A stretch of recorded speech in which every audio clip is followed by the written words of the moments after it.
I'd like to tell you a story about Ode. Ode was established, launched in the Netherlands in 1995. At the time we saw the mission of Ode to serve two main questions that we saw in our times. One is, how do people treat one another? How can it be that we live in a world where perhaps 10 or 20% really participates in the economy and the remaining 80% or more just go and try to survive day by day?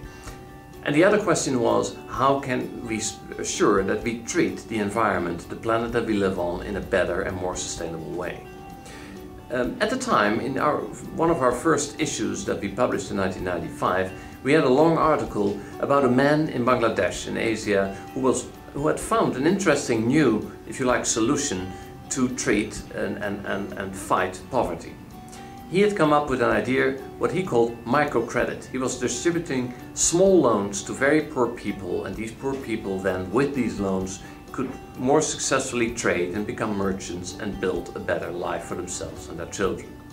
An interesting new concept that very few people in the world had heard about.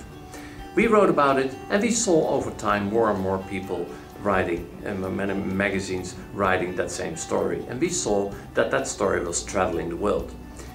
And it did. And in 2005, just a few years ago, Muhammad Yunus, the man who started it, was rewarded the Nobel Peace Prize for his important and groundbreaking work to alleviate poverty in the world. This is an interesting example of whatever Ode is trying to do. I would argue that Muhammad Yunus could not have received his Nobel Peace Prize without Ode. Ode was not alone, but most certainly we were part of that success. Why? Because it is exactly these kind of stories that are hardly noticed by most people that we pick up and we bring to a bigger platform, and from that bigger platform more people start to realize what an important work is happening there. And while that is happening, more people notice, and then in the end mainstream media take over, and then the news even travels to Norway, and then the Nobel Peace Prize can be received. So it is that process that Ode stands for, that is the core of its mission, to find many more of these Muhammad Yunus-like people, like behind me, our annual list of 25 intelligent optimists, people in all corners of the world that do the things that all of us need, but few of us at this moment know about.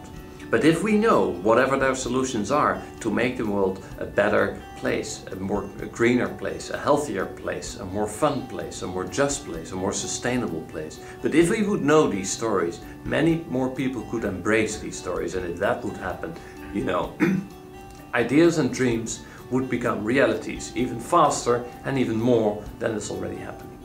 We need you to embrace the optimism that Ode stands for. Optimism, yes. Obviously we know that not every new idea will turn into a Nobel Peace Prize.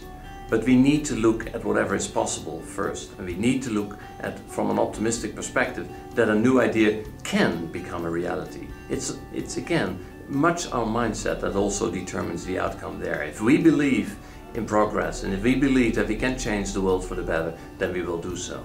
And that is the intelligent optimism that Ode stands for.